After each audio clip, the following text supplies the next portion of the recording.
Muhammad, kisah hidup Nabi berdasarkan sumber klasik, ditulis oleh Martin Lings atau Abu Bakar Siroj Al-Din, diterbitkan oleh Serambi Ilmu Semesta. Bagian 39, Damai dan Konflik. Nabi memerintahkan agar di halamannya yang baru itu dibangun sebuah masjid seperti di Kuba, membangun dari batu bata. Namun, di tengah dinding bagian utara, yaitu dinding Yerusalem, diletakkan batu-batu di tiap sisi tempat sholat. Pohon-pohon kurma di halaman ditebang dan batangnya digunakan sebagai pilar untuk menunjang atap yang terbuat dari dahan pohon kurma, dan bagian terluas dari halaman itu dibiarkan terbuka. Kaum muslimin Madinah diberi julukan oleh Nabi dengan Ansor, yang berarti para penolong, sedangkan kaum muslimin dari Quraisy dan suku-suku lainnya yang meninggalkan rumah mereka serta berhijrah ke oasis itu disebut Muhajirin, artinya orang yang berpindah. Semuanya terlibat dan bekerja bersama-sama, termaksud Nabi sendiri. Saat bekerja, mereka mendendangkan dua syair yang salah satunya digubah pada waktu itu. Ya Tuhan, tiada kebaikan melainkan kebaikan hari akhirat, karenanya bantulah kaum Ansor dan Muhajirin. Dan terkadang mereka melantunkan, tidak ada kehidupan di sana kecuali kehidupan di akhirat. Limpahkan rahmat-Mu ya Allah kepada kaum Ansor dan kaum Muhajirin. Diharapkan kedua kelompok ini dapat diperkuat dengan kelompok ketiga. Nabi kini membuat sebuah perjanjian yang menguntungkan antara pengikutnya dan kaum Yahudi di Madinah. Beliau mengumpulkan mereka dalam satu komunitas orang-orang beriman, tetapi menoleransi berbagai perbedaan antar kedua agama itu. Kaum Muslim dan Yahudi memiliki status yang sama. Jika seorang Yahudi bersalah, maka ia harus diluruskan baik oleh Muslim maupun Yahudi. Demikian pula sebaliknya. Ketika berperang melawan kaum musyrik, mereka harus bersatu padu untuk perdamaian. Baik Yahudi maupun Muslim tidak dibeda-bedakan, tetapi perdamaian untuk semua. Dalam hal perbedaan pandangan, perselisihan ataupun kontroversi harus dikembalikan kepada Allah melalui Rasul-Nya. Namun, tidak ada pernyataan terbuka bahwa Yahudi harus mengakui secara resmi bahwa Muhammad adalah Nabi dan utusan Allah, meskipun dalam seluruh dokumen beliau dinyatakan sebagai Nabi dan Rasul. Kaum Yahudi menerima perjanjian ini karena alasan politis. Sejauh ini, Nabi telah menjadi orang yang paling berkuasa di Madinah, dan kekuasaannya tampaknya akan meningkat. Mereka tidak punya pilihan selain menerimanya. Namun, masih sedikit di antara mereka yang mau menerima bahwa Tuhan mengutus seorang Nabi yang bukan orang Yahudi. Mula-mula, dari luar mereka tampak ramah, lain lagi dengan apa yang dikatakan di kalangan mereka sendiri. Bagaimanapun juga, mereka tetap menyadari keunggulan mereka sendiri, keunggulan yang sangat besar dan tak tertandingi sebagai umat pilihan di atas umat lainnya. Namun, meskipun keraguan mereka terhadap agama baru ini umumnya tersembunyi, tetapi mereka selalu siap bersekutu dengan siapapun dari orang Arab yang ragu tentang sumber wahyu ilahi itu. Islam terus menyebar pesat di seluruh penjuru suku Aus dan Khazraj. Di antara kaum beriman berharap pada suatu hari, berkat perjanjian dengan Yahudi, masyarakat Madinah menjadi rukun dan harmonis sepenuhnya. Namun wahyu kini memperingatkan adanya potensi konflik yang tersembunyi. Pada saat inilah surah Al-Quran terpanjang mulai diturunkan, Al-Baqarah atau sapi betina, yang diletakkan pada permulaan kitab. Sesudah ke-7 ayat Al-Fatihah pembukaan, surah itu diawali dengan sebuah definisi petunjuk yang benar. Alif Lam Mim. Kitab ini tidak ada keraguan padanya, sebuah petunjuk bagi mereka yang bertakwa, yaitu mereka yang beriman kepada yang gaib, mendirikan sholat dan menafkahkan sebagian rezeki dan mereka yang beriman kepada kitab yang telah diturunkan kepadamu dan kitab-kitab yang telah diturunkan sebelummu, serta mereka yakin akan adanya kehidupan akhirat. Mereka itulah yang tetap mendapat petunjuk dari Tuhan mereka, dan merekalah orang-orang beruntung. Kemudian, setelah menyebutkan orang-orang kafir yang buta dan tuli terhadap kebenaran, dinyatakan pula kelompok orang ketiga. Di antara manusia ada yang mengatakan, kami beriman kepada Allah dan hari kemudian.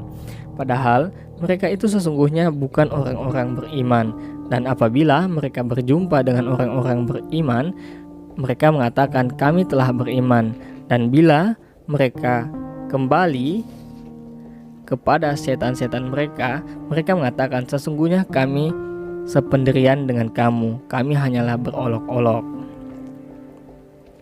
Di kalangan Aus dan Khazraj terdapat orang-orang yang mengambang, ragu dan munafik dalam tingkat keraguan berbeda-beda. Setan-setan mereka sebagai inspirator kejahatan adalah kaum lelaki dan perempuan kafir yang melakukan apa saja untuk menanamkan bibit keraguan. Nabi diingatkan tentang persoalan yang tidak beliau temui di Mekah. Di sana, Mekah, ketulusan para pemeluk Islam tidak pernah diragukan.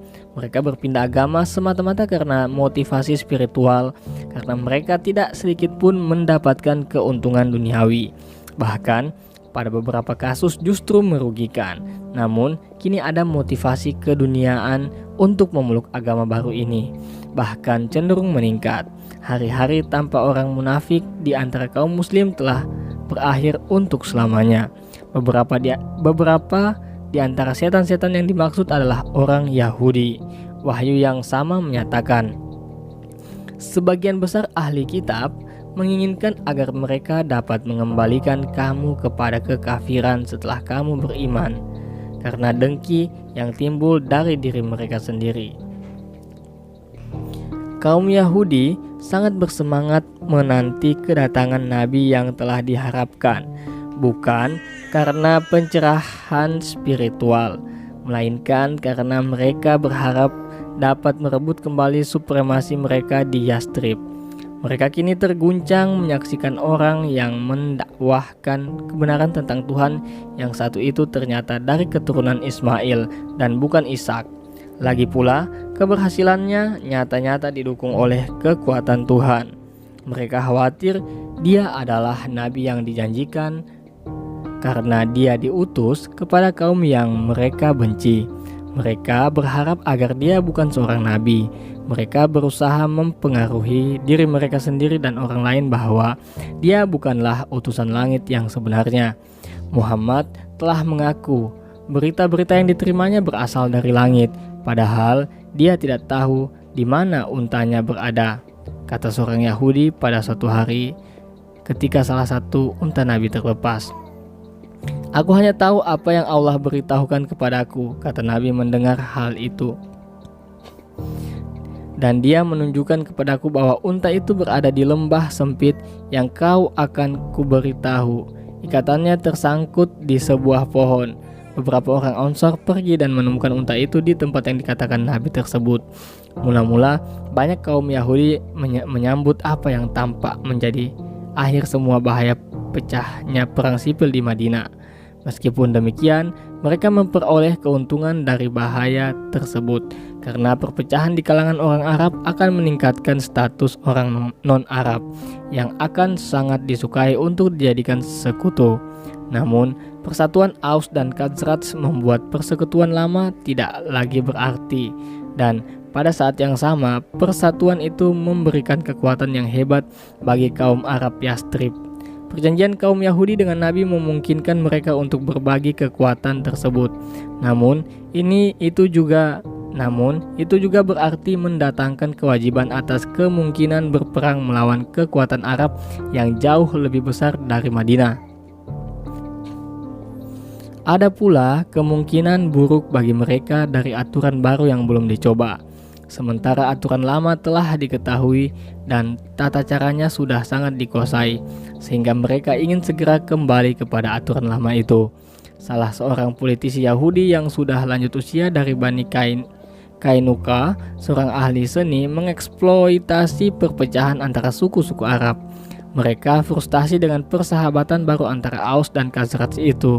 Ia kemudian menyuruh seorang pemuda bersuara merdu dari sukunya untuk pergi dan duduk di antara orang Ansar, dan saat mereka berkumpul, pemuda itu disuruh membacakan beberapa bait syair yang digubah penyair yang berasal dari kedua suku itu. Sebelum dan sesudah Baiat, perang sipil terakhir. Syair yang menyulut permusuhan, membanggakan keahlian perang, ratapan bagi yang gugur, dan ancaman balas dendam. Pemuda itu melakukan seperti yang diperintahkan. Ia segera menyedot perhatian.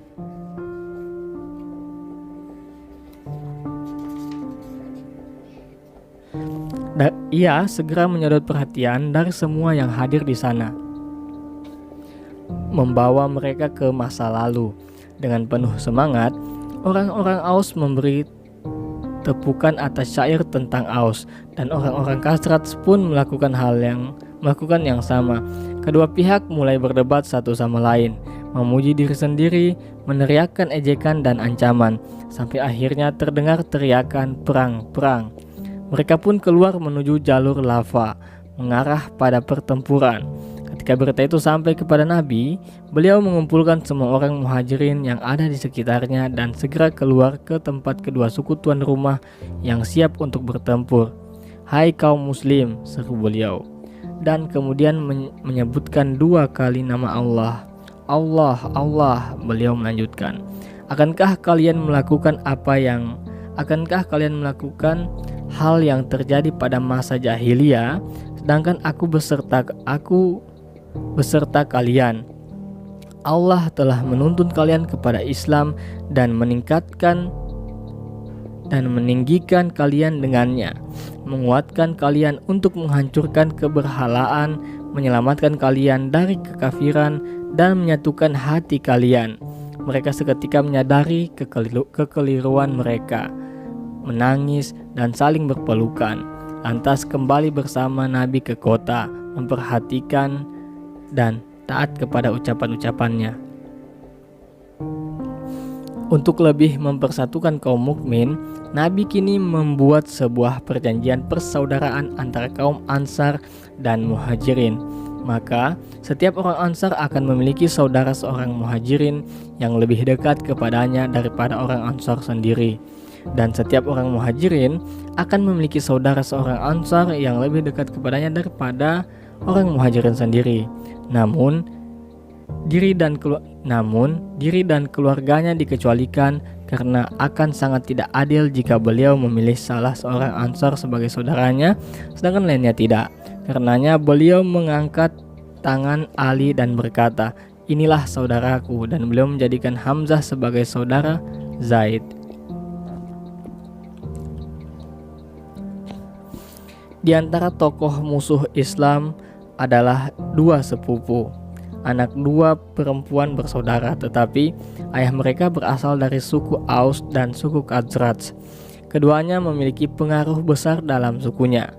Orang itu dari Aus, Abu Amir, terkadang dipanggil Sang Rahib, karena ia telah lama menzuhudkan diri dan dikenal mengenakan pakaian dari rambut. Ia mengaku penganut agama Ibrahim dan mendapatkan pengakuan otoritas keagamaan di kalangan penduduk Yastrib. Begitu Nabi datang, ia langsung menemui Nabi, menanyakan perihal agama baru itu, dan dijawab dengan ungkapan wahyu yang berulang-ulang mendefinisikannya sebagai agama Ibrahim. "Tapi aku beragama Ibrahim," kata Abu Amir, dan bersikeras menolak. Bahkan ia menuduh Nabi telah memalsukan agama Ibrahim. "Aku tidak memalsukannya," kata Nabi, "tetapi aku memurnikannya. Mudah-mudahan Tuhan membiarkan pembohong mati terasing dalam kesendirian," kata Abu Amir. "Baiklah," kata Nabi, "semoga Tuhan melakukannya bagi dia yang berbohong." Abu Amir segera melihat bahwa otoritasnya hilang drastis dan Bahkan jauh lebih menyakitkannya adalah ketaatan anaknya kepada Nabi. Tidak lama sebelum memutuskan untuk membawa sisa-sisa pengikutnya, semuanya sekitar 10 orang ke Mekah. Tampaknya ia tidak menyadari bahwa ia adalah awal kutukan pengasingan bagi dirinya sendiri. Sepupunya dari Khazraj, Abdullah ibnu Ubay juga merasa berputus asa dengan kedatangan Nabi, dan mereka kehilangan bukan kekuasaan spiritual, melainkan kekuasaan sebagai pemimpin di Yastrib. Ia juga merasa kesal melihat anaknya sendiri, Abdullah, telah ditundukkan Nabi. Begitu pula putrinya Jamilah. Namun, tidak seperti Abu Amir, Ibnu Ubay siap menunggu, mengira bahwa cepat atau lambat pengaruh pendatang baru ini akan berakhir. Ibnu Ubay saat itu berusaha untuk tidak percaya semampu mungkin, tetapi terkadang ia mengkhianati perasaannya sendiri. Suatu ketika saat pemimpin Khazraj yang lain, saat Ibnu Ubadah sedang sakit, Nabi datang menjenguknya. Semua orang kaya di oasis itu memiliki rumah yang dibangun seperti benteng. Dalam perjalanannya, beliau melewati Muzaham, benteng milik Ibnu Ubay yang sedang duduk di bawah naungan dinding-dinding dikelilingi beberapa orang dari kabilahnya dan orang Khazraj yang lain. Untuk menunjukkan sikap sopan kepada pemimpin ini, Nabi turun dan dari keledainya, memberi salam kepadanya, duduk sebentar menemaninya, membacakan Al-Quran dan mengajaknya masuk Islam. Setelah beliau selesai menyampaikan apa yang dirasa perlu dikatakan, Ibnu Ubay menoleh kepadanya dan berkata, "Tidak ada yang lebih baik dari percakapanmu, dan itu benar. Duduklah di rumahmu sendiri. Bagi siapa yang datang kepadamu, maka ceramahilah ia. Namun bagi yang tidak datang, jangan bebankan ia dengan ceramahmu itu. Jangan pula masuk ke pertemuan yang tidak disukainya." "Tidak," kata sebuah suara. "Datanglah kepada kami dengan ajaran itu, dan kunjungi kami di pertemuan kami, di perkampungan kami dan di rumah kami, karena dengan itu kami cinta, serta dengannya Tuhan merahmati kami, dan kepadanya kami diberi petunjuk." Orang yang mengatakan itu adalah Abdullah ibnu Rawaha, orang yang setiap kali diharapkan Ibnu Ubay untuk dapat mendukungnya. Tokoh yang kecewa ini kini dengan lirih melantunkan sebuah syair yang berisi, ketika seorang dikhianati oleh temannya, yang satu wajib mengatasinya. Ibnu Ubay tahu tidak berguna untuk bertahan. Sementara itu, Nabi pergi dengan sangat sedih, meskipun mendapat penghormatan dari Abdullah. Dan ketika beliau masuk ke rumah orang yang sedang sakit itu, penolakan yang beliau terima masih tersirat di wajahnya. Saat segera menanyakan apa yang menyusahkan beliau. Ketika ia diberitahu tentang kekafiran Ibnu Ubay yang tak tergoyahkan, ia berkata, "Berlakulah baik kepadanya, hai Rasulullah, sebab ketika Allah membawamu kepada kami, saat itu pula kami mempersembahkan mahkota yang akan dikenakannya. Dan ia melihat engkau telah mencuri kerajaannya." Nabi tidak melupakan ucapan tersebut. Sementara Ibnu Ubay segera melihat pengaruh dirinya yang suatu saat begitu besar telah menurun drastis. Jika ia tidak masuk Islam, pengaruhnya akan hilang sama sekali. Di sisi lain, ia tahu jika dirinya menerima Islam secara resmi, itu akan mengokohkan kekuasaannya, karena bangsa Arab tidak mau merusak ikatan persekutuan lama mereka tanpa ada alasan besar. Tak lama kemudian, ia memutuskan untuk masuk Islam. Namun, meskipun secara resmi ia berbaiat kepada Nabi dan sering menghadiri sholat, kaum mukmin tidak mempercayainya. Ada beberapa orang yang mereka ragukan juga, tetapi Ibnu Ubay berbeda dari mayoritas para mu'alaf yang tidak tulus dan tidak antusias, mengingat pengaruhnya yang luas yang membuatnya menjadi lebih berbahaya. Selama berbulan-bulan pertama, ketika masjid masih sedang dibangun, masyarakat merasa kehilangan besar atas kematian As'ad, orang Madinah pertama yang berbaiat kepada Nabi. Dialah yang menjadi tuan rumah Mus'ab, dan yang bekerja begitu dekat dengannya sepanjang tahun antara dua Aqabah. Nabi berkata, kaum munafik Yahudi dan Arab akan mengatakan tentang aku, jika ia benar seorang nabi, temannya tidak akan mati. Sungguh, kehendakku tak dapat membantu diriku atau sahabatku melawan kehendak Allah. Pertemuan kedua antara Salman dan Nabi mungkin terjadi pada saat pemakaman As'ad. Karena beberapa tahun kemudian, Salman menuturkan sendiri pertemuan ini kepada anak Abbas. Aku datang kepada Rasulullah ketika beliau berada di Baqi al-Gharqad, sedang mengiringi jenazah salah seorang sahabatnya. Salman tahu bahwa beliau akan hadir di sana, dan pada waktu itu ia pun berniat bolos kerja agar sampai ke kuburan setelah pemakaman. Ketika Nabi masih duduk di sana bersama beberapa orang Muhajirin dan Ansar, kuucapkan salam kepadanya, tutur Salman, dan kemudian aku berkeliling di belakangnya, berharap dapat melihat tanda kenabian itu. Ternyata beliau tahu apa yang kuinginkan. Karenanya beliau membuka jubahnya dan melepaskan dari punggungnya. Aku pun melihat tanda kenabian itu seperti yang telah digambarkan guruku kepadaku. Aku memeluknya, menciumnya, dan aku pun menangis. Kemudian Rasulullah mengajakku untuk bergeser. Aku pun duduk di depan beliau dan menceritakan perihalku. Dan beliau senang karena para sahabatnya dapat mendengarkan ceritaku. Kemudian aku masuk Islam. Meskipun demikian, Salman terus bekerja sebagai budak di antara Bani Quraizah. Setelah 4 tahun kemudian, ia baru dapat berhubungan dengan kaum muslim lainnya. Seorang ahli kitab lain yang memeluk Islam pada waktu itu adalah seorang rabi dari Bani Kainuqa, Husain ibnu Salam. Ia datang kepada Nabi secara sembunyi-sembunyi dan bersyahadat kepadanya. Nabi memberinya nama Abdullah. Sebelum keislamannya diketahui, mualaf baru ini menyarankan agar kaumnya ditanya tentang kedudukannya di antara mereka. Nabi menyembunyikan Abdullah di rumahnya dan bertanya kepada beberapa tokoh dari Kainuqa. Dia adalah pemimpin kami, ujar mereka ketika menjawab pertanyaan, dan putra pemimpin kami, ia adalah rabi dan guru kami. Abdullah kemudian keluar menemui mereka dan berkata, hai kaum Yahudi, takutlah kepada Allah dan terimalah apa yang telah diutusnya kepadamu, karena kalian sudah tahu orang ini adalah Rasul Allah. Setelah itu, ia mengumumkan keislaman dirinya dan juga keluarganya. Namun, kaumnya mengabaikan perkataannya dan menolak kedudukan mulianya di tengah mereka yang sebelumnya mereka akui.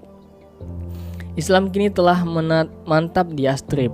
Wahyu mengajarkan kewajiban mengeluarkan zakat dan berpuasa di bulan Ramadan, serta berbagai aturan secara umum mengenai sesuatu yang halal dan haram. Salat 5 kali sehari secara teratur didirikan secara berjamaah.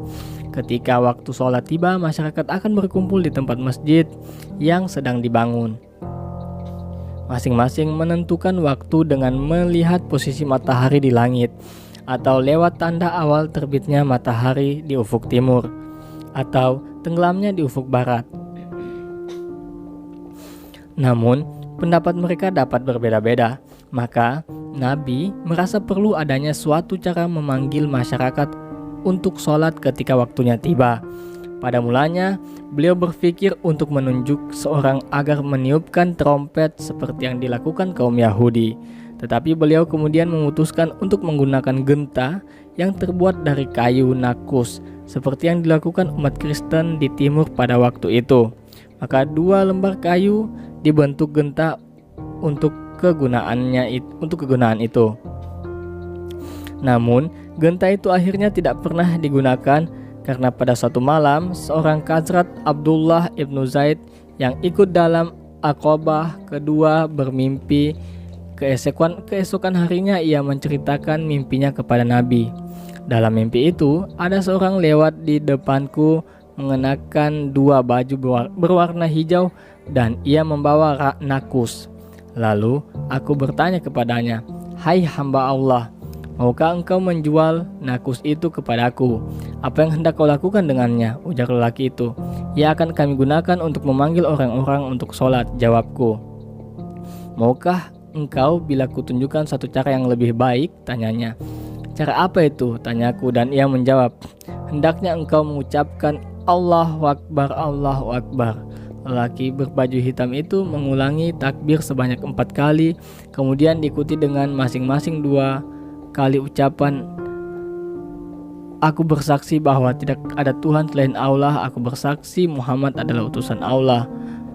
Marilah sholat, marilah menuju kemenangan, Allahu Akbar," dan kemudian sekali lagi, "Tidak ada Tuhan selain Allah." Nabi menegaskan mimpi Abdullah itu benar. Beliau pun menyuruh dia pergi ke Bilal, sahabat yang memiliki suara merdu, agar ucapan yang didengar dalam mimpi itu diajarkan kepadanya. Rumah tertinggi di sekitar masjid adalah milik wanita Bani Najjar. Sebelum subuh, Bilal datang ke sana dan duduk di atap rumah itu menunggu fajar menyingsing. Ketika semburat cahaya pagi pertama terbit di ufuk timur, ia mengangkat kedua belah tangannya dan berdoa, "Ya Allah, aku memujimu dan aku memohon bantuanmu terhadap Quraisy agar mereka mau menerima agamamu." Kemudian ia berdiri dan menyerukan panggilan sholat, atau yang kita kenal saat ini dengan azan.